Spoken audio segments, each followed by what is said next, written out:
नमस्ते दोस्तों। आज सुनिए, पापा ने वसीयत कर दी। रात काफी हो गई थी। शिवा और सृजा घर पर चल रही पार्टी खत्म होने का इंतजार कर रहे थे।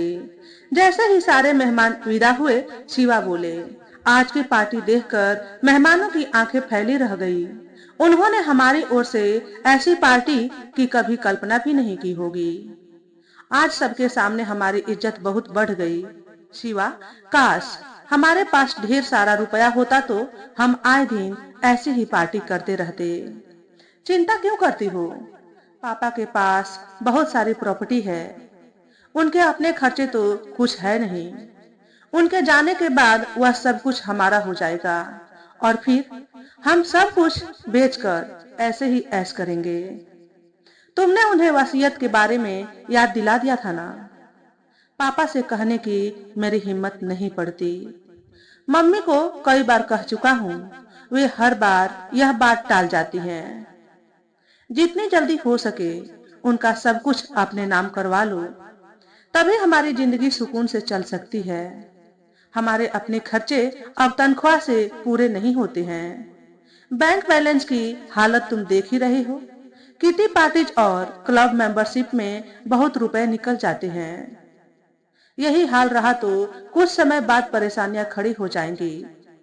मैं तुम्हारी बात समझ रहा हूँ सृजा, लेकिन यह मेरे हाथ में नहीं है। एक बार जाकर उनसे बात कर लो। वहां जाकर क्या होगा? ढेर सारे उपदेश सुनने पड़ेंगे और संयमित जीवन जीने का पाठ पढ़ाया जाएगा। मुझे इन सब पचड़ों में नहीं पड़ना। मुझे इनमें कोई इंटरेस्ट नहीं है। बस जो कुछ उन्होंने जोड़ा है, चाहता हूँ कि वह जल्दी से जल्दी हमारे नाम हो जाए, जिससे हमारी जिंदगी इसी तरह ऐशो आराम से गुजरती रहे। रात काफी हो गई है, अब सो जाओ। कल मम्मी को फिर से याद दिलाऊंगा। कहकर उसने बात खत्म कर दी। शाम का समय था। उसकी मम्मी चारू और पापा विवेक साथ बैठकर चाय पी रहे थे। तभी अचानक मोबाइल की घंटी बज उठी। चारू ने चाय का कप मेज पर रखा और चश्मा लगाकर मोबाइल पर नाम पढ़ने लगी। शिवा का नाम पढ़ते ही उसकी आंखों में चमक आ गई। विवेक समझ गए किसी करीबी का फोन है। वह बोली, कैसे हो बेटा? अच्छा हूँ मम्मी, बहुत दिनों से तुम्हारे फोन का इंतजार कर रही थी। हमारा ध्यान तुम पर ही लगा रहता है। नौकरी के सिलसिले में समय ही कहाँ मिलता है मम्मी। इस उम्र में अपना ध्यान कहीं और लगाया करे मम्मी, सांसारिक मोह माया में नहीं। वैसे भी मेरी बातें आप एक कान से सुनकर दूसरे से निकाल देती हैं। मैं आपसे पहले भी एक ही बात कई बार कह चुका हूँ। उसके बारे में आपने क्या सोचा? तुम किस बारे में बात कर रहे हो? हर बार आप यही पूछती हो। समझ गई। अभी मैंने तुम्हारे पापा से बात नहीं की है। कितना समय लगा दिया है आपने इतनी सी बात पूछने में। यह काम समय रहते हो जाना चाहिए। आप जानती ही हैं, आप दोनों उम्र के उस पड़ाव में हैं जहां पर बीमारी और दुख बताकर नहीं आते। नाराज मत हो, मैं तुम्हारे पापा से अभी बात कर लूंगी। ठीक है, रखता हूँ, फिर बात करूंगा। अभी मुझे जरूरी काम निपटाने हैं। इतना कहकर शिवा ने फोन कट कर दिया। फोन पर नाम पढ़ते हुए जो चमक चारू के चेहरे पर आई थी, वह बात करते हुए धीरे धीरे गायब हो गई। उसने मोबाइल वापस मेज पर रख दिया और चुपचाप चाय पीने लगी। क्या कह रहा था तुम्हारा जिगर का टुकड़ा? विवेक ने पूछा तो चारू ने सुनी आंखों से उनकी तरफ देखा। विवेक को अपने शब्दों पर पछतावा होने लगा था। चारू को देखकर लग रहा था जैसे वह अभी रो देगी। बात को संभालते हुए वे बोले, उम्र के इस पड़ाव पर बातों को दिल से नहीं लगाते चारू। क्या कह दिया उसने? हर बार एक ही बात कहता है। हमारे सुख दुख से जैसे उसे कोई वास्ता ही नहीं रह गया। एक बार भी नहीं पूछा आप और पापा कैसे हैं। जानता है ठीक ही होंगे, तभी तो इतनी ऊंची आवाज में बात कर रहा था फोन पर। जरा सा हमारे बारे में भी पूछ लेता तो उसका क्या चला जाता। हम उससे और किसी बात की अपेक्षा नहीं रखते। दो बोल प्यार के बोल दे तो हमारी तबीयत वैसे ही संभल जाती। 2 हफ्ते बाद आज उसका फोन आया, वह भी सिर्फ अपनी बात याद दिलाने के लिए। चलो, इसी बहाने कम से कम उसे याद तो है कि उसके भी मम्मी और पापा हैं। बच्चों की बातें गंभीरता से न लिया करो और अपने आप में खुश रहना सीखो। मैं हूं ना तुम्हारे साथ। विवेक बोले तो चारू थोड़ा सा सहज हो गई। मैं भी पता नहीं क्या क्या सोचने लगती हूँ। भला फोन से कोई 2 शब्द प्यार के बोल भी दे तो उससे क्या फर्क पड़ जाता। नहीं पूछा तो क्या हो गया, हम जैसे हैं वैसे ही भले हैं और आगे भी रहेंगे। आज उसके फोन ने मुझे बहुत कुछ सोचने पर मजबूर कर दिया है।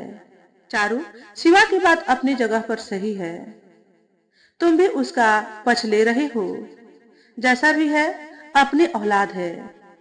कुछ भी कह लो, घुमा फिराकर हमारी सारी अपेक्षाएं और उम्मीदें औलाद पर ही आकर टिक जाती हैं। तुम कहना क्या चाहते हो? यही कि हमें उसकी बात मान लेनी चाहिए।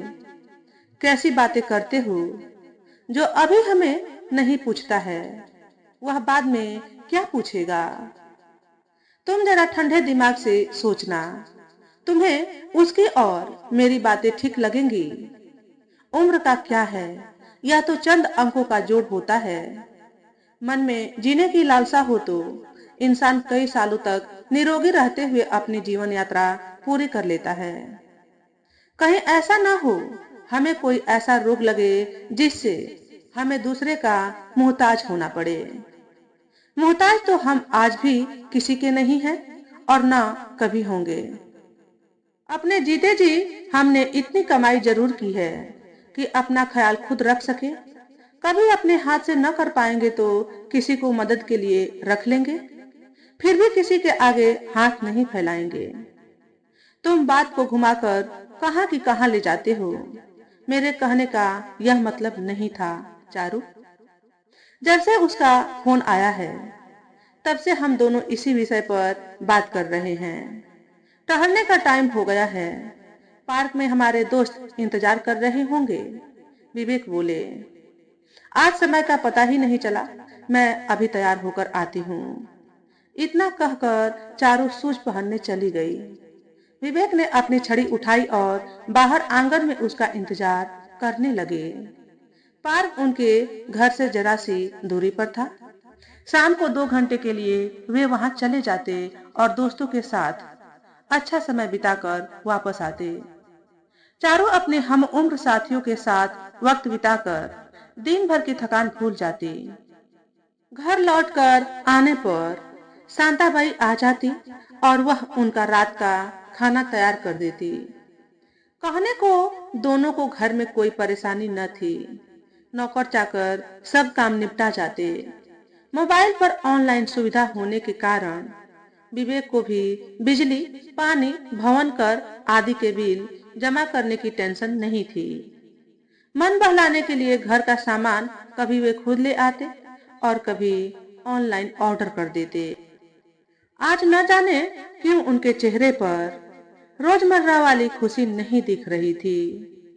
क्या बात है विवेक, तुम्हारी तबीयत तो ठीक है? विकास ने पूछा।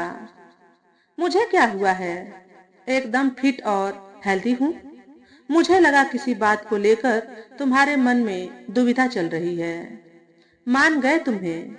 अब तुम अखबार के साथ दूसरों का मन भी पढ़ लेते हो। दूसरों की नहीं कह सकता, लेकिन अपने करीबियों को पढ़ने की कोशिश करता हूँ। विकास बोले, एक बात बताओ, तुम्हारे भी 2 बच्चे हैं? वे तुम्हारी खबर लेते रहते हैं?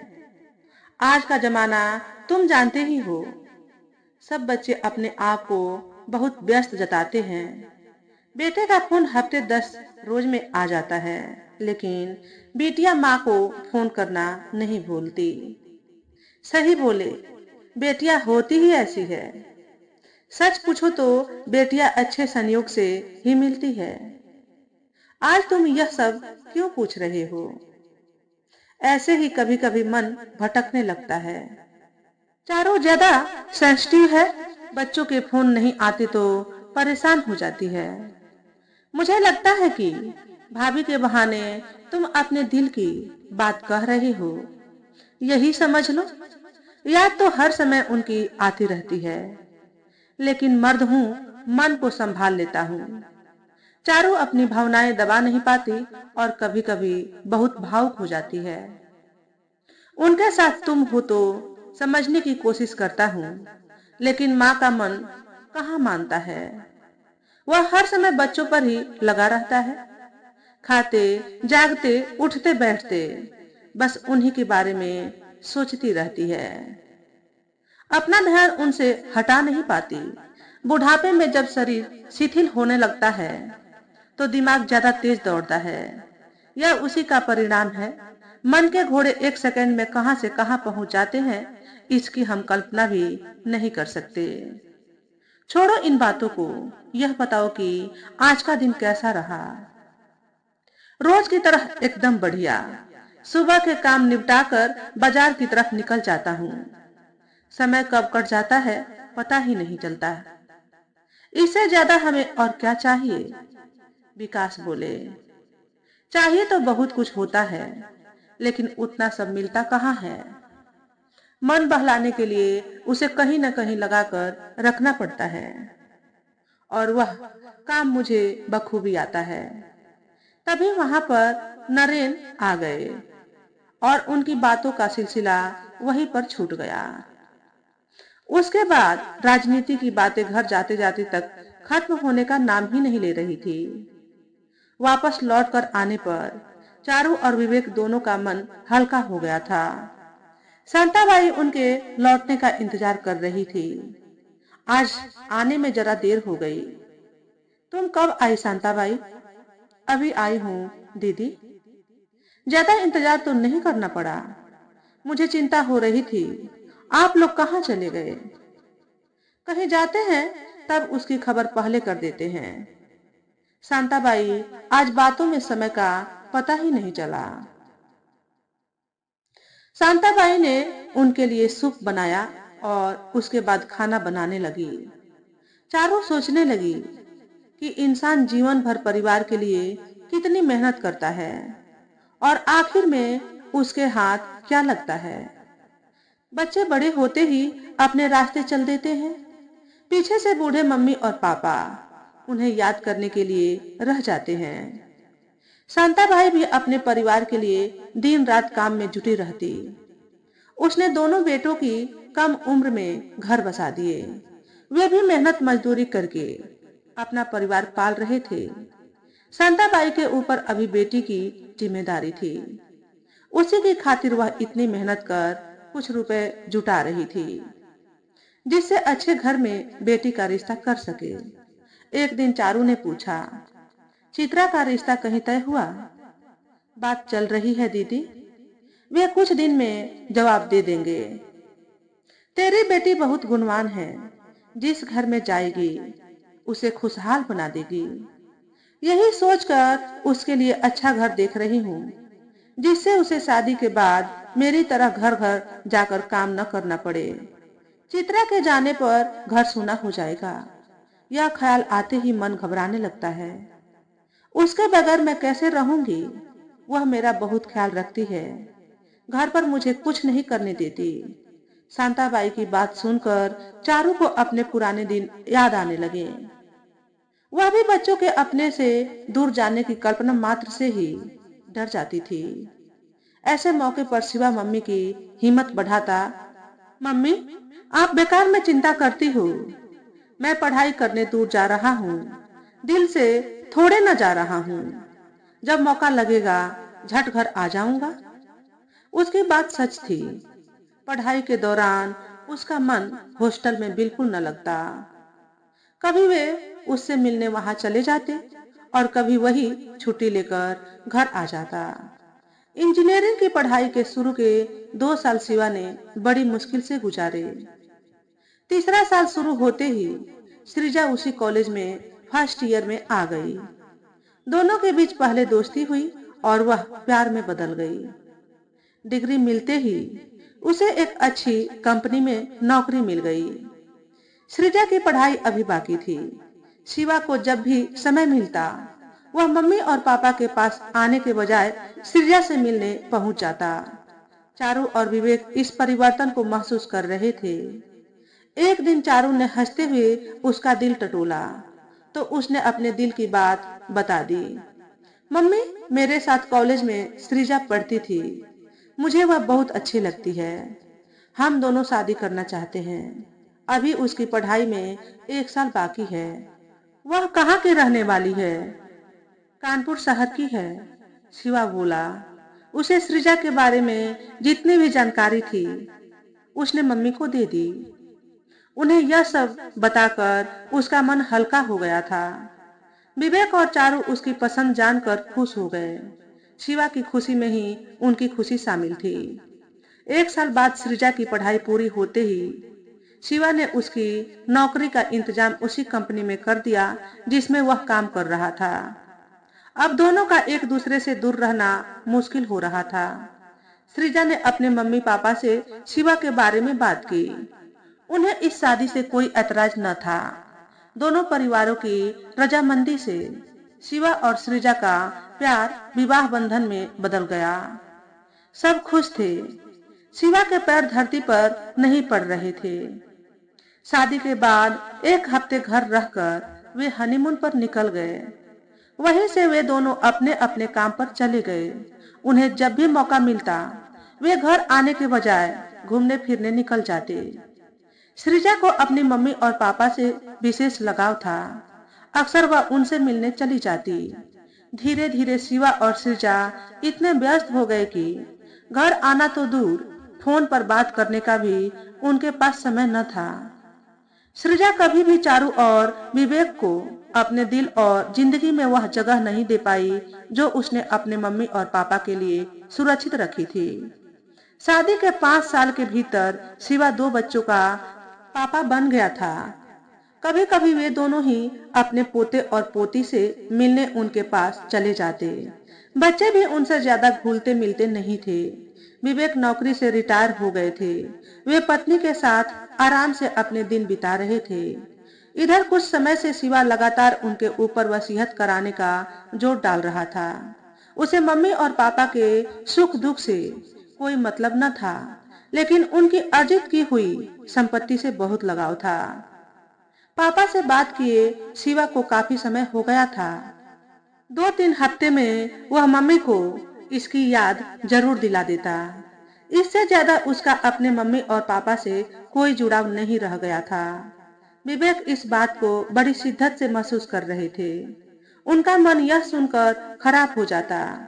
शिवा ने स्पष्ट शब्दों में कभी नहीं कहा कि सब कुछ मेरे नाम कर दो, लेकिन उसके कहने का आशय वे भली भांति समझ रहे थे। शिवा उनकी इकलौती औलाद था। उससे बड़ी उनकी एक बेटी थी जो कैंसर के कारण वक्त से पहले चल बसी। उसका परिवार अमेरिका में रह रहा था। उनका भी इनसे कोई संपर्क नहीं रह गया था। ले देकर जो कुछ भी था सब कुछ शिवा का था। फिर भी उसे मम्मी और पापा पर भरोसा न था। तभी वह इसी बात को लेकर बार बार जोर दे रहा था। आज चारू की आंखों के भाव देखकर विवेक का मन कसैला हो गया था। उन्हें लगा जो बेटा जीते जी उनका नहीं हो सका वह उनके जाने के बाद चारू को कभी नहीं पूछेगा। रह रह कर यही बात उनके दिमाग में घूम रही थी। उन्हें अपनी पत्नी से बहुत प्रेम था। वह उनके हर सुख और दुख की साथी रही। उम्र के इस पड़ाव में जब उसके अलावा चारू का कोई न था, तब उसे देखकर उन्हें दया आती थी। उनके अंदर मर्द होने का दम था। यह सब महसूस कर वे हर हाल में अपने आप को संभाल लेते, लेकिन पत्नी की ओर से हमेशा संशकित रहते। चारू खाना खाने के बाद दवाई लेकर आराम से सो गई थी। उसकी यह बड़ी विशेषता थी, वह ज्यादा देर किसी बात को अपने अंदर न रख पाती। उसे रोकर या फिर विवेक को बताकर खुद हल्की हो जाती। आज विवेक की आंखों में नींद न थी। पता नहीं क्यों पत्नी की सुरक्षा को लेकर उन्हें बहुत डर लग रहा था। सारी रात करवट बदलते गुजरी थी। सुबह वे देर से उठे। चारू ने आकर पूछा, क्या हुआ? तुम्हारी तबीयत तो ठीक है? आज देर तक आंख लग गई। उठकर व्यायाम करने के बाद वे नहा धोकर बोले, मैं बाजार जा रहा हूँ, कुछ लाना हो तो बता दो। पता नहीं क्यों लग रहा है तुम्हारी तबीयत ठीक नहीं है। तुम मुझसे कुछ छिपा रहे हो। कैसी बात करती हो चारू? मैंने तुमसे कभी कुछ छिपाया है जो अब छिपाऊंगा? विवेक बोल तो गए, लेकिन अंदर ही अंदर डर रहे थे। इतने साल साथ रहने के कारण चारू उनकी हर सांस को अच्छी तरह पहचानने लगी थी। घर से निकलकर वे सीधे कचहरी पहुंचे। वहां अपने वकील से मुलाकात की और फिर उसे पूरी बात समझा दी। आप निश्चिंत रहें, मैं 2 दिन में कागज तैयार कर दूंगा। उसके बाद आपको जरा देर के लिए यहाँ आना पड़ेगा। अब सब कुछ ऑनलाइन होता है, वरना मैं घर पर औपचारिकताएं पूरी कर देता। वकील से मिलकर विवेक को लगा जैसे उन्होंने अपनी सारी परेशानी उसके सिर डाल दी। घर आकर वे अपने को काफी हल्का महसूस कर रहे थे। चारू बोली, खुली हवा में जाकर आपके चेहरे की रंगत बदल जाती है। यह तुम ठीक कह रही हो। दिन भर घर में रहकर कभी कभी मन उगता जाता है। पता नहीं तुम कैसे रह लेती हो। शादी के बाद से घर पर ही रहने की आदत रही है, अब छूटती ही नहीं। तुम्हें खुश देखकर मुझे भी अच्छा लग रहा है। थोड़ी देर तक वे इधर उधर की बात करते रहे। शाम को दोस्तों के साथ पार्क में समय बिताकर विवेक को रोज की तरह बहुत अच्छा लगा था। 2 दिन बाद वकील का फोन आ गया। विवेक चारू से बोले, चलो मेरे साथ। कहाँ जाना है? बताता हूँ, तुम पहले तैयार हो जाओ। चारू तैयार होने लगी। इतनी देर में ड्राइवर ने गाड़ी बाहर निकाल दी थी। आज मैं तुम्हारे बेटे की इच्छा पूरी करने जा रहा हूँ। तुम बड़ी उसकी बात मानने लगे। और कोई चारा भी नहीं था। चारू क्या करता? वह अपना होकर भी अपना नहीं रहा। बस दिल में एक ही तमन्ना है कि मेरी अंतिम विदाई तुम्हारी नजरों के सामने इसी घर से हो। ऐसी बात कहोगे तो मुझे नहीं जाना तुम्हारे साथ। मजाक कर रहा था। तुम तो बुरा मान गई। सच बताना, तुम इतनी जल्दी उसकी बात कैसे मान गए? उसकी बात नहीं मानूंगा तो किसकी मानूंगा? आखिर है तो अपना खून। विवेक की बातें आज चारू को बड़ी अजीब लग रही थी। कल तक वे उसकी कोई बात मानने को राजी नहीं थे।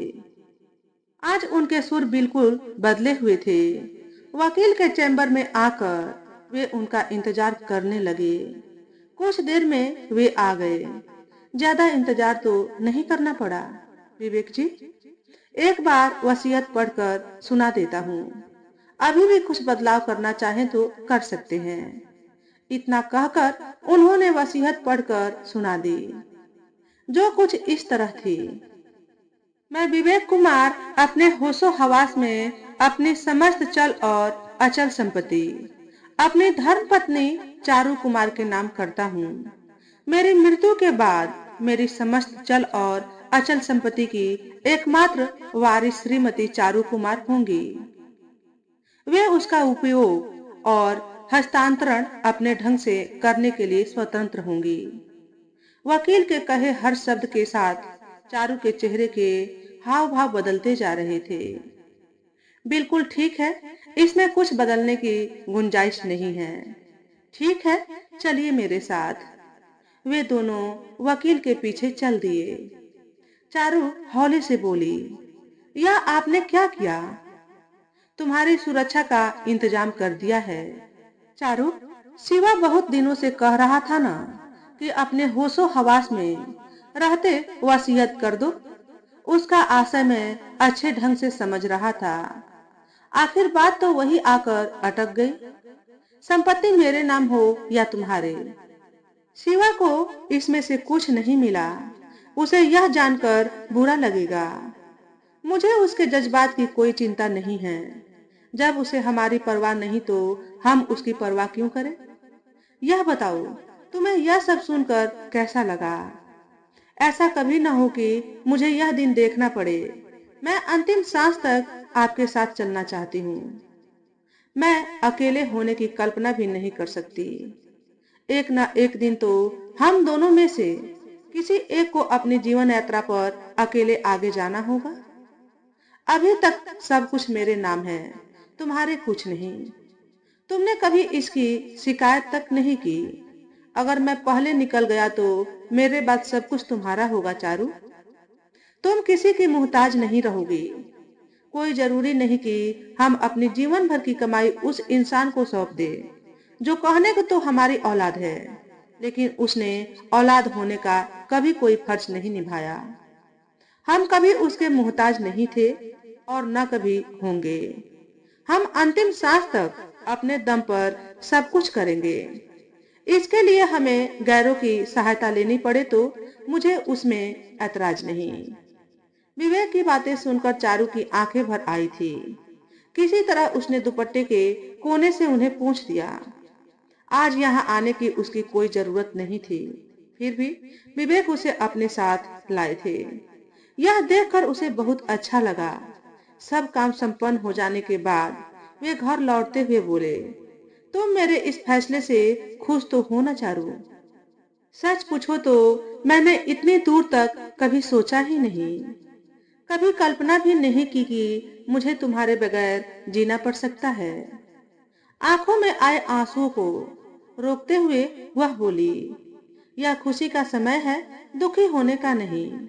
हम दोनों ने अपनी सुरक्षा का इंतजाम पूरा कर लिया है और शिवा की इच्छा भी पूरी हो गई। अब जब उसका फोन आए तो बता देना, पापा ने पूरे होशो हवास में वसीयत कर दी है। उसे चिंता करने की जरूरत नहीं। तुम्हारी वसीयत से उसकी चिंता कम होने के बजाय और बढ़ जाएगी। कह नहीं सकती यह जानकर वह कैसी प्रतिक्रिया देगा। चारू बोली। पूरे 10 दिन बाद शिवा का फोन आया और उसने अपनी बात एक बार फिर से दोहरा दी। चिंता मत करो बेटा, पापा ने वसीयत कर दी है। यह सुनकर शिवा खुश हो गया। देर से ही सही, पापा को मेरी बात समझ में आ गई। आप जानती हैं, ऐसे मामलों में बाद में कितनी परेशानियां खड़ी हो जाती हैं। हमारे पास इतना समय नहीं है कि इन सब लफड़ों में पड़े। अपनी खुशी दिल में दबाते हुए शब्दों को संयत कर शिवा बोला, अभी इन सब की जरूरत नहीं पड़ेगी। बेटा तुम निश्चिंत रहो और कामना करो कि तुम्हारे मम्मी पापा की उम्र लंबी हो और वे हमेशा स्वस्थ रहें। तुम अपने पापा को जानते हो, वे बहुत सोच समझकर ही कोई फैसला लेते हैं। मैं आपके कहने का मतलब नहीं समझा। तुम्हारे पापा ने अपनी सारी प्रॉपर्टी मेरे नाम कर दी है। कौन जाने हम दोनों में से कौन पीछे छूट जाए। उसे कम से कम रहने के लिए छत और खाने पीने की कोई कमी तो न रहेगी। यह सुनकर शिवा के हाथ से फोन छूट गया।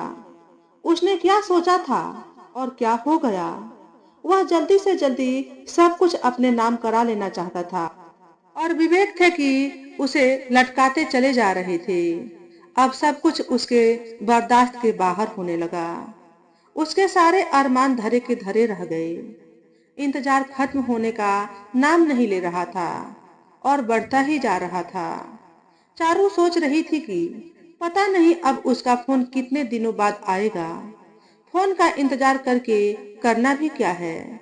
फोन से बस एक उम्मीद जगती है, शायद दूसरा उसके सुख दुख में शामिल है।